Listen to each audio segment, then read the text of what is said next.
This morning we have, I think, a very unusual subject, one which I don't think comes up very often. And we're going to try to explain something that will be of value to you in many areas of research. We know in principle that creation is a pattern of vibrations, that everything is moving at certain different rates within one grand rate that includes them all. This is true of solar systems, and it is also true of kindergartens in a school. It is part of life of everything that it grows step by step through an octave of vibrations. Now, in government, for example, all the different forms of government are subdivisions within the principle of government. The principle is the master vibration. And all the different forms of government that develop, good, bad, and indifferent, are conditions of this one master rate. And this rate has both its positive and negative aspects. The positive negative aspects of vibration in political or authoritative arts and sciences rests in the ability of various objects or beings to move through these patterns of vibratory rate and change their functions to meet these patterns. Also, wherever a pattern is met by something unreasonable, destructive, or negative, the pattern fights back. The patterns will never let evil survive. They will continue to negate that which is wrong and build up that which is right. Now, most of the patterns with which we are concerned have been functioning for hundreds of thousands, perhaps hundreds of millions of years. And they represent practically every phase of life. And they are constantly mutated and changed by the conditions of society. In the governmental system, of course, there will be the one theory of government. This theory of government then will develop into 10 types of government, which normally will be sequential, representing degrees of defense and protection. These different degrees may be monarchy, democracy, communism, or whatever it may be, but they are all minor divisions of one vibratory master note, the note of political authority, leadership, that which must be controlled, directed, and protected, comes under a master rate. And this will go on throughout all the passages of creation. It was going on long before our planet was discovered in space. It will continue long after our planet is gone. For wherever government is necessary, it is reborn. The one master pattern comes back until it is fulfilled. And when it is complete and fulfilled, it means its impulses have perfected in manifestation, and it ceases or transfers to a next higher level of vibratory rate. Now, in dealing with the problems of religion, which of course is our primary interest, we have to recognize that religion is one master rate of vibration. It has existed from time immemorial on many different levels, but religion as a principle represents the relationship between deity and its creations.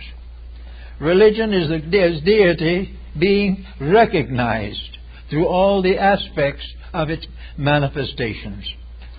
Therefore, we say that the deity itself is made manifest in its works, and its works in every case are rates of vibration. They are the degrees of energy and the specializations of energy that we find in connection with the theories of religion. We must therefore expect to find, and do find, 10 major divisions of the religious principle. We find this represented through the religions of the world, those that have come and those that have gone. For the religion is growing up growing old and dying just like any other entity.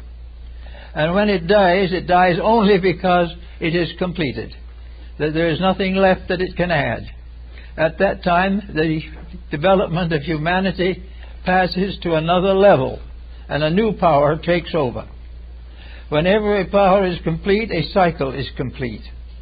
Wherever an individual, through his religious affiliations, passes from one level of religion to another, this is a time of growth. The religions of the world are a ladder, and the individuals, living things, climb the rungs of this ladder gradually until they have mastered the mysteries of the faith.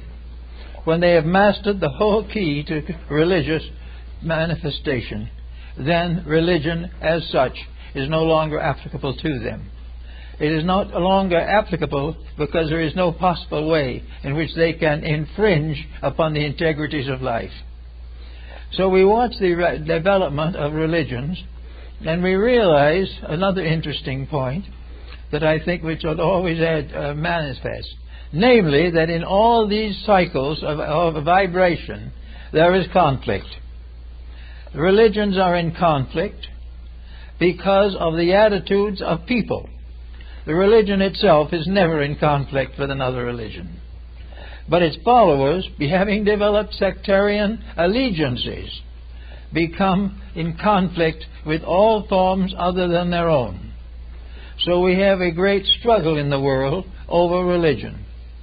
Religion itself is indivisible. It can never under any conditions be violated. But man, in his ignorance of the values of life, is constantly trying to change universal procedure. He is seeking desperately to make a new pattern of life according to his own fancy. And the more he fancies, the worse his pattern gets. It becomes inevitable, for instance, that all these different separate new creeds that spring up by human endeavor must find their place in the pattern of religion. They may be a novelty, they might be something brought back from old time. If they fit in, they go forward with the rest. If an old religion is revived, it is revived because it has been re-stimulated in principles and integrities. It then proceeds as before. And those types of religion which have never been improved gradually fade away. Now we know, for instance, that in our modern religious world, we've had a great deal of pain and sorrow in connection with the religious life of humanity. These tragic episodes have nothing to do with natural law. The pain is due to what the individual does to the law. The law is never vicious. The law never revenges. The law never hurts of itself. But individuals breaking the law hurt themselves. They come into unfortunate relationships with the vibratory rates which constitute integrity. And their own misdeed brings down upon them an adverse reflex from the law. This does not mean that the law is personally accusing them. It means that there are things that are right and things that are wrong. And regardless of what happens, right is rewarded and wrong is punished. Now, punishment is not because of a malicious point of view, nor is it a result of an effort to dominate religions by some new faith or by strengthening an older one. There is no competition in religion, really, because all of them are parts of a sequence of 10 qualifications within a great octave of energy. All religions are compatible, and anything that is not compatible simply because it isn't part of the religious pattern, it gradually fades away. Everywhere we look, we see, therefore, the effort to grow religiously. Now we are beginning to see it again after quite a time. We remember the growth of religions as they developed within the memories of ancient times. Remember the wonderful centuries between 500 BC and about 500 AD. There was a great birth time of religious beliefs. Things are slowed down somewhat now, and we are beginning to have grave doubts and reservations concerning some of our beliefs. If these beliefs do not work, they are not part of the pattern. If they are irreconcilable with integrity, they are not part of the pattern. Now, in the case of religion, the selfish, self-willed, arrogant individual believes the answer to his problem may be to drop religion entirely, to give up the problems of faith and do as he pleases. Well, he can do that, but he cannot escape the fact that he lives in a universe that is oriented to religion, regardless of what he thinks about it. And almost all the things that interest him in his atheism have some relation to religious values. Honesty, honor, integrity. All of these things are part of moral life.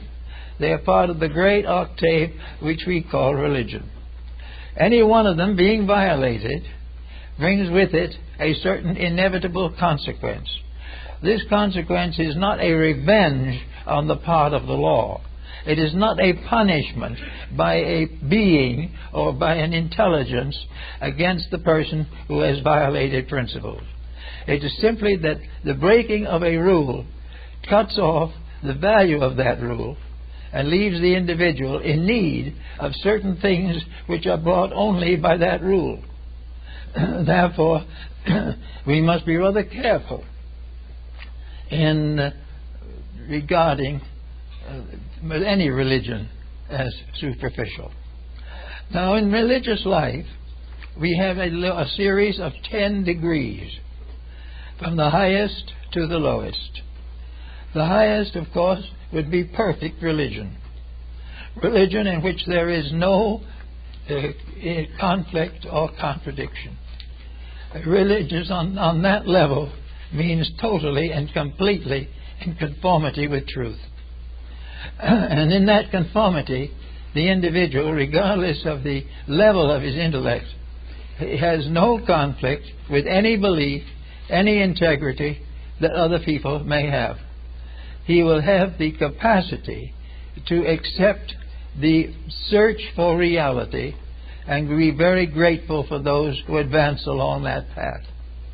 As he goes downward, though, through the chain of involutionary development, the entity becomes obscured, as we find in Scriptures. And there are these wars in heaven and all these things. Now, there is never an actual war in heaven, because heaven cannot fight. The war is a conflict over what is heaven. The rulers of things.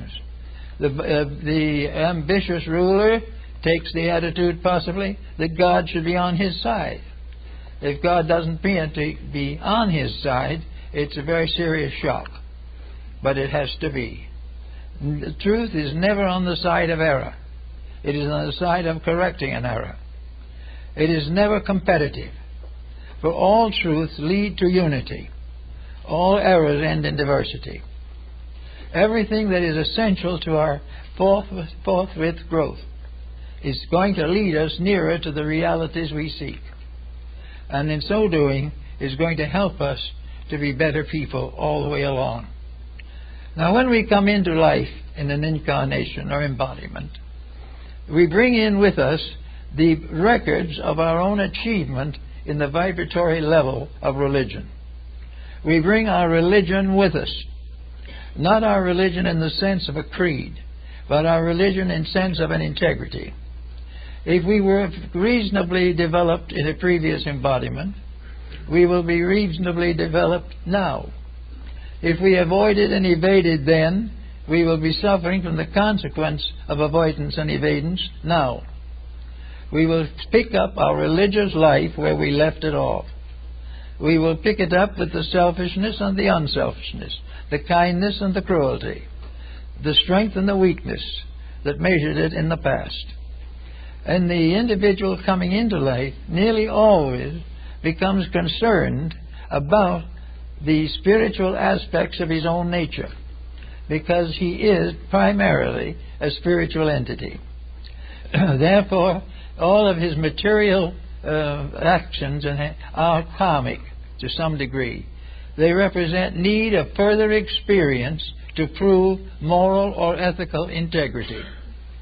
The individual who breaks the rule and suffers is taught a lesson. If he does not learn the lesson, it is repeated. If he does not learn it in this life, he will repeat it in the next. He will complete a mistake until he wears it out. But he will never be subject to a personal hatred. He will never go into hellfire and damnation over it. He doesn't need to. He can be miserable enough simply living with himself.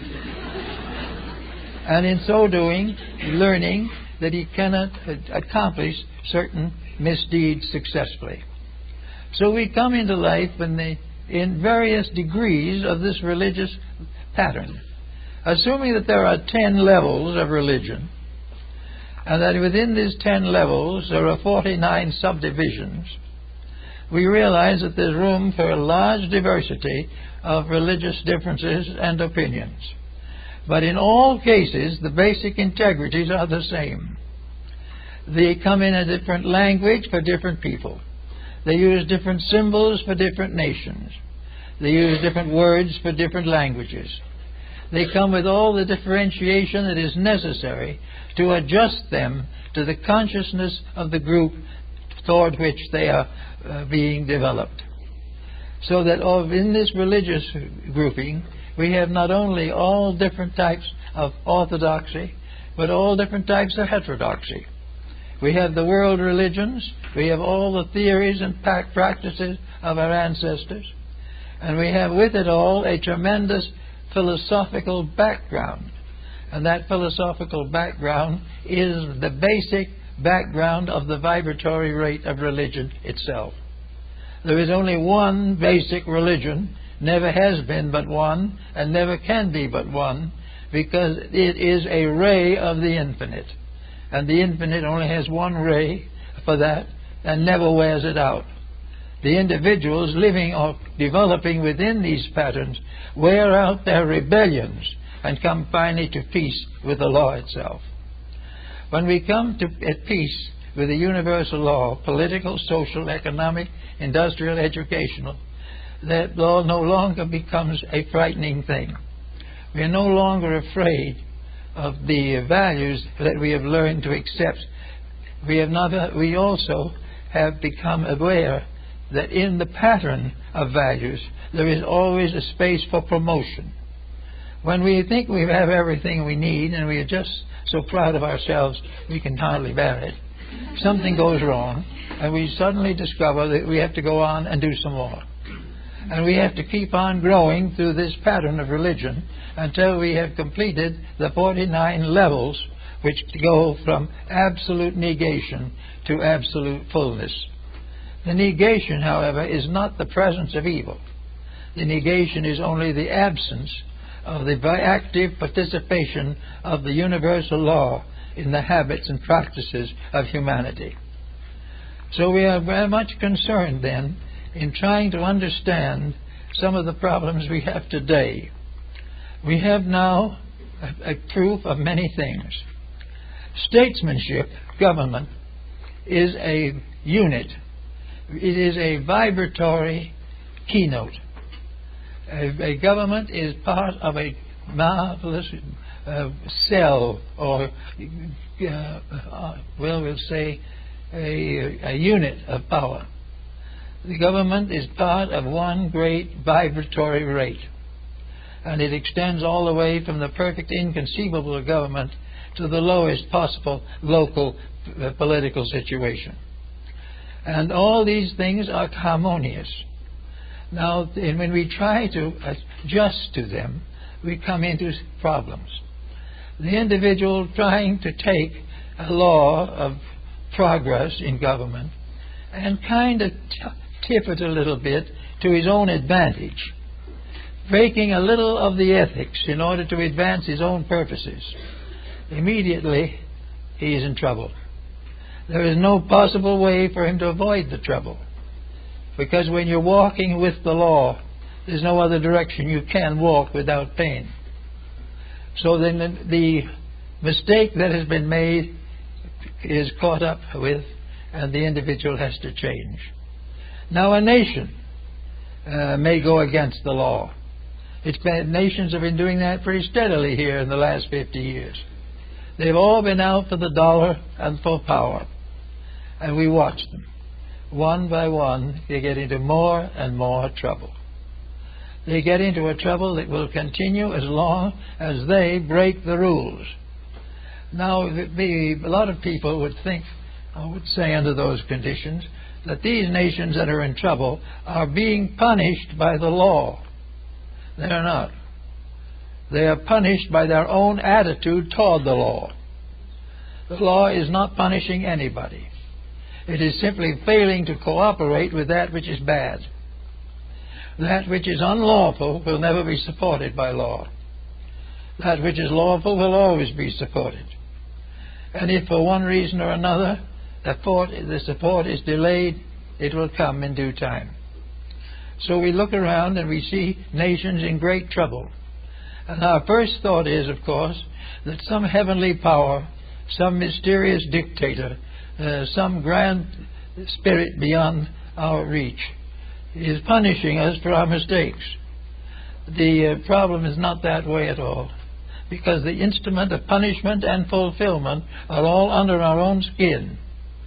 We have within ourselves a vibratory adjustment by means of internal mechanisms to every rate of vibration that can affect us from the outside. We are constantly under the domination of a certainty that if we go along and do as we should, we will have no serious troubles. And when we start looking and we say, oh, this poor man was terribly punished for something that is not his own fault, then it's time to give another look. Because if we do and we search deep enough, we will find that each individual is receiving his just desert, not from the law, but from the loss in himself of the benefits and advantages that come to those who obey the law. So we have in our religious mystery today, we have many religions fighting for peace. We have many religions striving desperately to dominate each other. We have many so-called theologies that are martyring their own people and murdering the stranger for power and physical superiority. And some of these people are doing this in the name of God. Some of those who are doing the worst are doing it because they say God wills it so. And this becomes another interesting phase of our problem. God does not will any such thing. God does not will disaster. God wills success and security, and if man breaks the law, it is man who causes the disaster. There is no question about all of these problems working themselves out. But when they work themselves out, we will have to watch to make sure that we recognize the truth of the matter, that we realize that the law breaker breaks himself and no one else. That those who keep the law keep their own destiny. Those who obey the principles of growth grow with life. Those who block the principles are deprived of the growth which they would naturally receive. Now today we have a new spirit coming up among our people. There is a question coming more and more into focus that something is wrong with what we're doing. But we shouldn't be out there making trouble for each other. That we should be not out there pillaging each other or turning bombs on each other. And we shouldn't be making under-the-table arrangements to profit by all this. When these things all add up and they show a trouble, there is no deity sitting up above with an earphone listening to it. There is no one sitting out below who's going to report it to him. And St. Peter is not going to get up and tell him. Not necessary. The vibration set up by the person in himself as a result of his own action is his punisher. He thinks he can blame it on something, but the only answer is that it's his own fault. And he will continue to suffer for his own misdeeds until he stops performing them. This is a point of view that most religious people do not have. And most religious people believe there is some kind of a punishment that is meted out to them because of their misdoings, or because what they are doing is not in harmony with the miseries of the day. It is not true at all. Everyone is in harmony with religion, and having made an adjustment, can go on with any faith. He does not need to change his faith. He does not need to do anything except live it. And all religions have as their final code something resembling the Ten Commandments or some Sermon on the Mount to give courage to them. Almost all religions start by saying that the man must be just, that integrity is demanded by God. Well, it's not really demanded by God, but integrity is there, and those who keep it will be rewarded for keeping it. They will not be rewarded by a separate deity off somewhere. They will be rewarded because their own bodies grow more healthy, their minds become more clear, and their daily lives become more constructive. The reward that apparently comes from God comes from the simple performance of a right action. And all right actions will be rewarded, and all wrong actions will be punished by the action, not by an arbitrary deity. Everywhere we are working with a universe of life. We are floating in the midst of an infinite field of constructive energies that go on into the infinite future as they came out of the infinite past. Man as an entity has been fighting against this integrity for thousands of years. He has decided that it was the one thing that prevented him from amounting to something. If he could do exactly as he pleased and conquer the universe, then he'd be happy. But it isn't going to happen. Because if he conquered the universe, he could only do it by destroying the universe. And in destroying the universe, he would have to destroy himself. There is no way in which the individual who is not interested in integrity can hope for security, peace, or happiness. Now, it's wonderful to think of it out in space, where planets and stars and galaxies move about an invisible axis, which will be there forever, perhaps. That all seems very wonderful. But when we come down to the personal life of individuals, where it comes down to the recognition that each human being is a magnetic field in himself. He is a vibratory creature, and his vibratory creature is the support of his physical body. And where he portrays the body, he damages the support. When he portrays or disobeys the support of the inner life, he is in trouble. He must therefore always bear in mind that he is an energy field, and that somewhere along the line his energies match in with almost all of the major energies of space. He has an authority factor in his own nature, by means of which he attempts to establish a family or create a business. He has a political factor to elect or be elected to public office.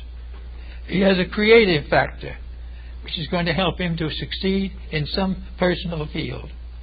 He is going to be drawn to medicine, drawn to law, drawn to all the different phases by the integrities of his own energy field. His energy field, if it is protected and taken care of, will take care of him for his entire lifetime. But the moment he compromises that energy field will begin to fail him. Now that is what we have in politics today. We have too much corruption, and it is destroying the very purpose for which these laws were enforced. We are no longer thinking in terms of a just government. We are thinking in terms of profit and hoping to last until something falls on us. This is not a good philosophy, but it is coming. Now, there is no deity that is going to fight with us over it. If we want to do this, we will do it. But if we do what is wrong, there is no possible way, by any force we can conceive, to get away without misery. There is no way of winning the fight against truth. There is no way of being happy in a world that we are making miserable. And there is no way of being happy in a home that we are making miserable, or in the presence of children we are neglecting. Every time we break the rules, we destroy some of our own peace, some of our own integrity, and begin to burden ourselves with miseries which become difficult. Now, the planet itself is a magnetic field. And in the magnetic field of the planet, we have all the elements, all the animals, birds, flowers, everything you can think of that has gone to make up this Garden of Eden, which we were given as a reward for some previous growth. But we are not keeping the growth up very well. We are now finding that this garden is a great temptation. This garden is rich, and we might as well get rich off of it. Our garden is bountiful of good. We might as well make advantage of every part of it. We might as well destroy its environment. We might as well destroy its natural resources. Because the main problem is to get what we can as quick as we can get it. It isn't going to work that way. Not because there's a deity to say you can't do it.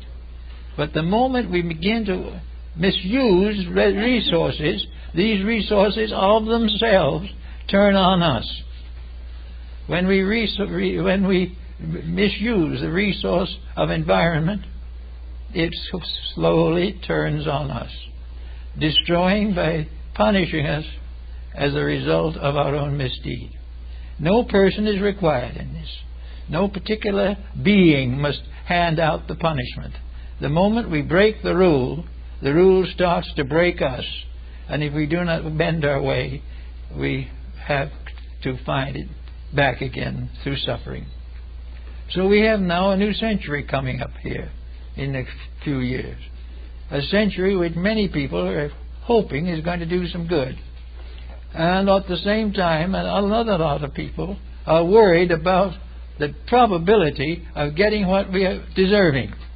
And that's a pretty sad prospect, because we are not deserving too much.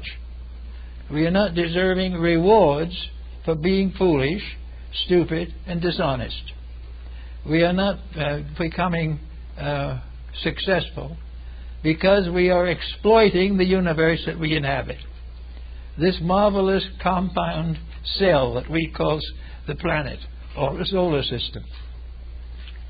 We are exploiting it. We are trying to discover ways of getting everything away from it for our own advantage. And as we gradually destroy the cell, we destroy ourselves with it. The older religions and philosophies of the world brought out a point that is perhaps still valid, and that is that the safest life for anyone here in this planet is the simple life. The good life is the life that is full of aspiration but not too much ambition. A life that is satisfied to live and let live. A life that is grateful when others do well. A life which helps those who get in trouble, even though they may deserve it. But even though we still have the vision and the heart to do something. And until we understand the whole principle better, charity is very important. So we are not really working until we find that we are not perpetuating problems. If we perpetuate them, we will have them.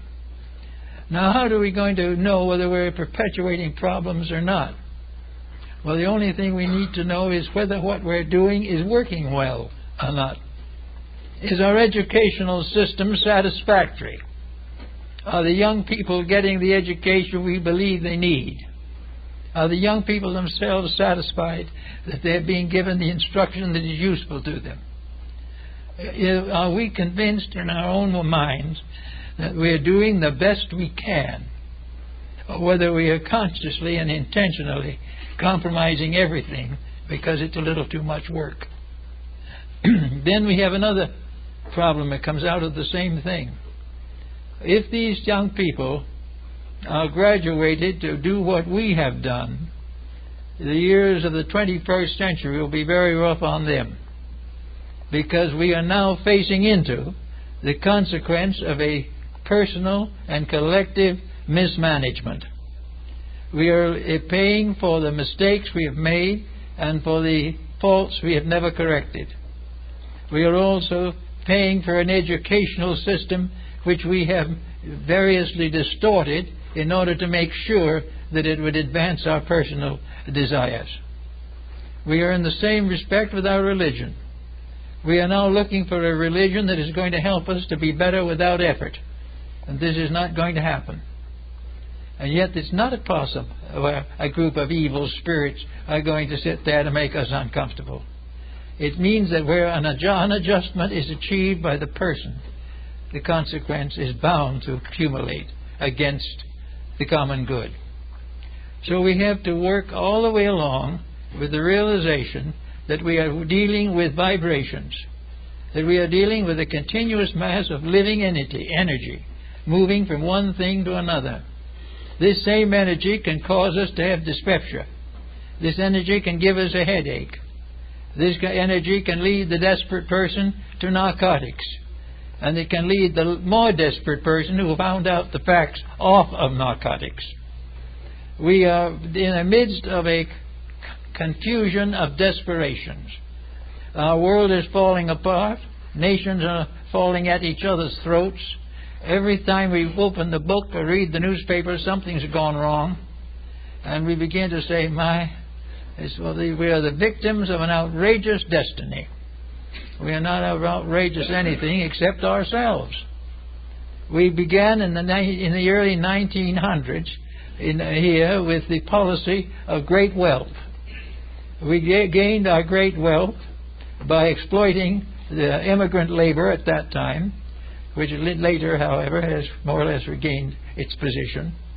But we are constantly thinking only of material success in a world in which matter is actually electrons. So whether we success or not doesn't seem to make much difference. The thing that makes a difference is the vibration that we set in motion constructive. Is it going to do the things to make a better world or a better life for ourselves?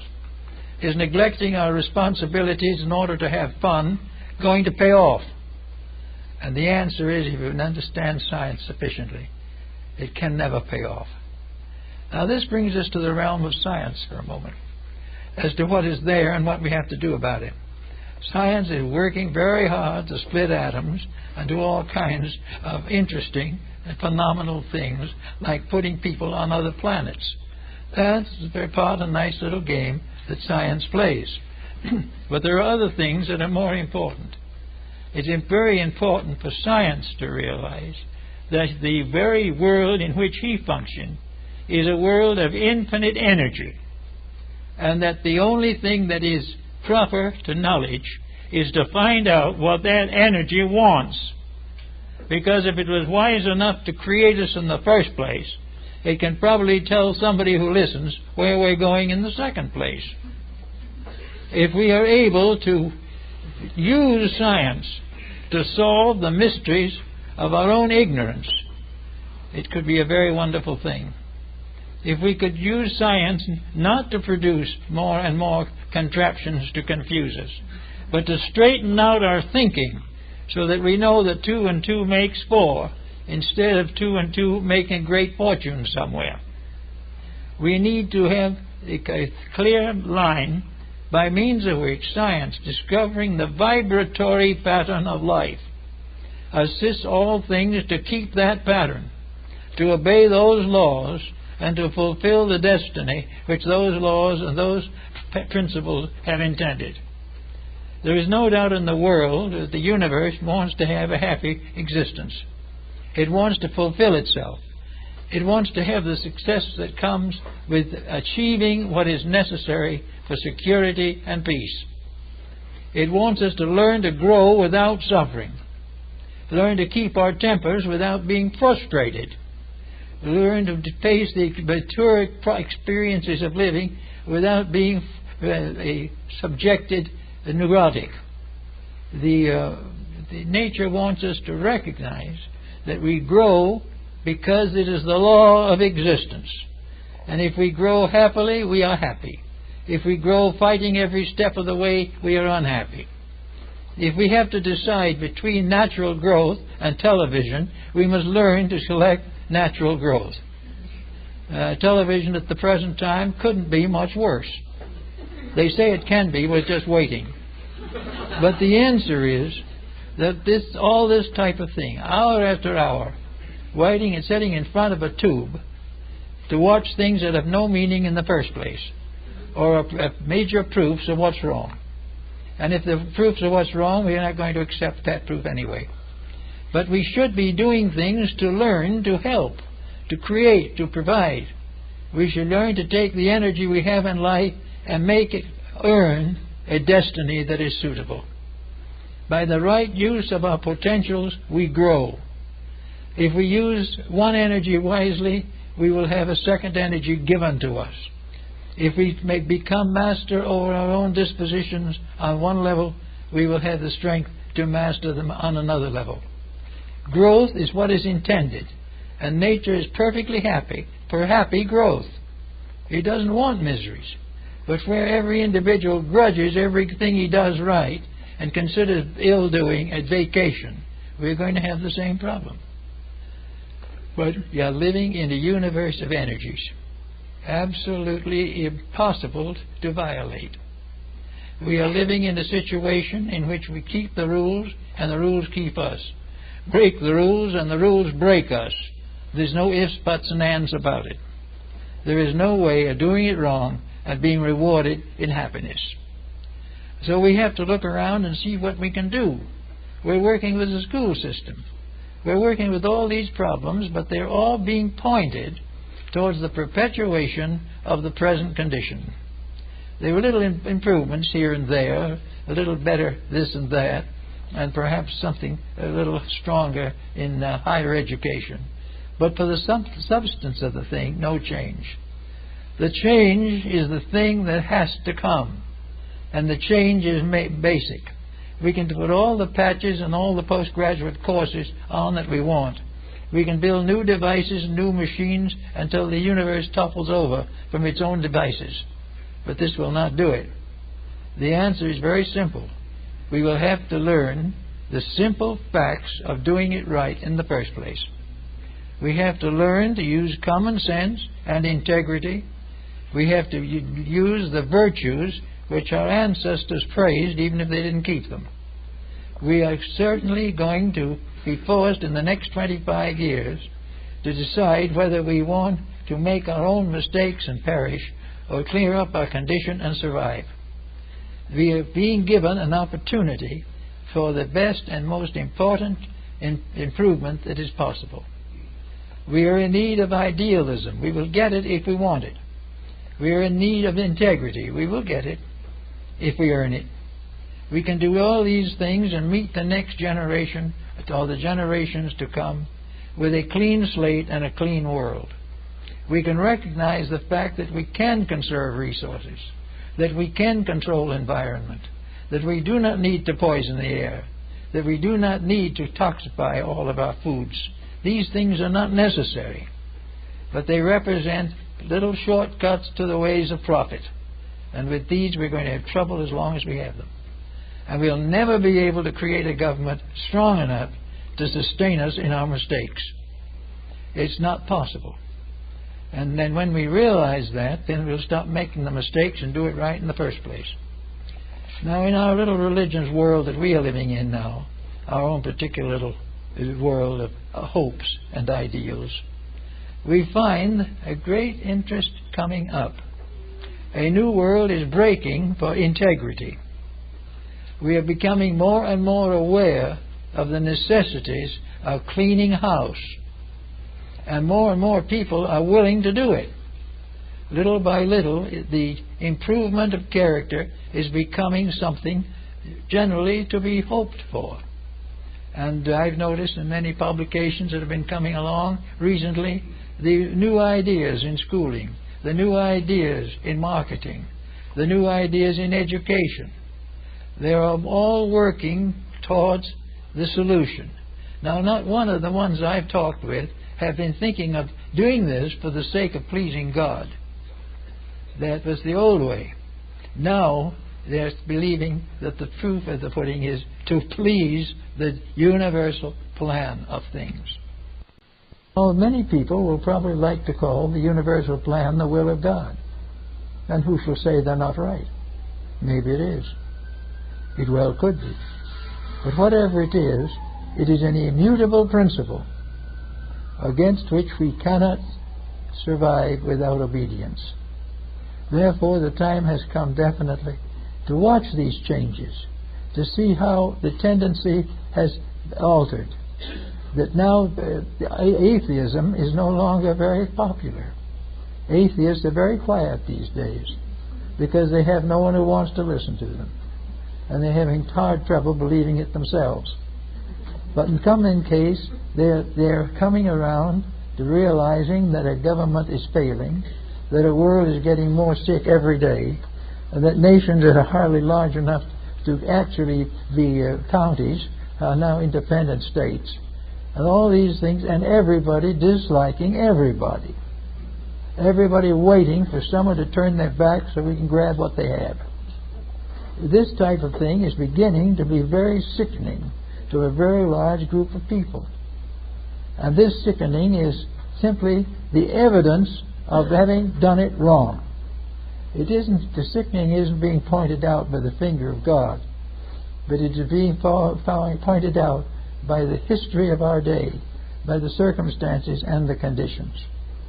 Now, we have also here quite a group of religious people. And they're in trouble also because religion up to now has been rather clannish.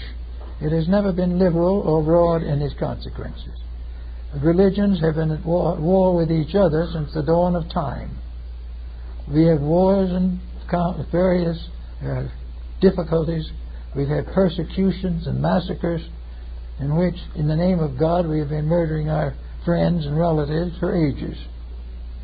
So the religion is this type of thing is not a success. But the possibility is there that all religions are minor divisions of one grand octave, the spiritual self, the spiritual unity. That all the religions have the same source of life, the same means of sustaining life, and the same obligations. Now, why we should constantly try to discredit other people's beliefs is a little difficult to understand, especially as we're doing nothing with our own. But the truth of the whole situation is that one of our great problems has been the Spanish Inquisition, has been the various tyrannies in the name of religion, which has proved to us conclusively that that is not the answer. And in this particular time, religion itself is changing. Religion is recognizing that it is a natural destiny, that its essential purpose is to help, not to convert, and that there is no need to convert anyone who is living in harmony with a constructive spiritual integrity. There is no need to convert a Buddhist, no need to convert a Parsi. The only need to convert ourselves when we claim to be something and don't live it, where we refuse and deny the problems of our own daily integrities. In those areas we need to get some assistance. We do not need, however, to ever think that we can do it by simply changing a faith, because the faith is part of a level. We will say, for instance, that there are 10 levels of religious integrity. That some small native people out on the summit of things are in the lower grade. They have their witch doctors and their various seers and chieftains, and they live a very simple life. Their whole philosophy was, as it was with the wandering tribes of American Indians, be friendly, trust your visitor, and help whenever there is trouble. This was enough. So we go on up over through all these different levels of religion. We find the glories of Buddhism, the wonderful ideals and hopes of Zoroastrian philosophy. We learn the wisdom of the Greeks, the wisdom of the Latins. And we say to ourselves, why, as our neighbors say now, that these religions died because they were not strong enough to live. We lost the Greeks because they weren't strong enough to live. We lost the Egyptians because they were not strong enough to survive. They developed too many iniquities. But the truth is the entire opposite. We lost Egyptians because they were overcome by militant destroyers. They didn't die because of weakness. They died of assassination. They died when the Greeks died, when the Romans came in, and the Roman Greeks died when the Muslims came in. And the Muslims summed it up very simply. If it's in the Koran, we've got it already, and if it isn't in the Koran, we don't want it, burn it. This is not the sign that Egypt failed. It was a proof of inability of a single unit to survive the pressures of the rest. We do the same thing in our Christian life. The wars of Christianity, the Crusades, one after another, the trial crusades, in which thousands of infants went out and died in the desert.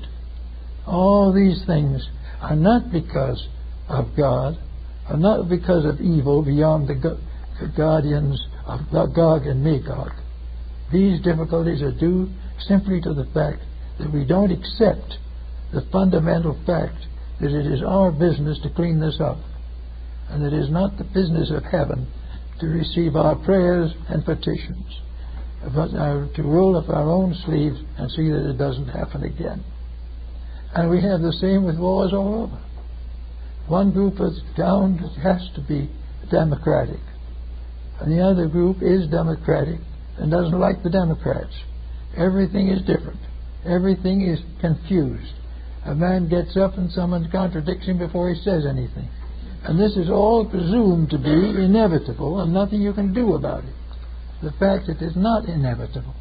And the real reason that nothing gets done about it is because people are not honorable, not honest, not fair, and not good-hearted. They are simply exploiting each other, and the exploitation ends in death. Not because a God or a devil is out there to do it. Because vibration destroys that which destroys it.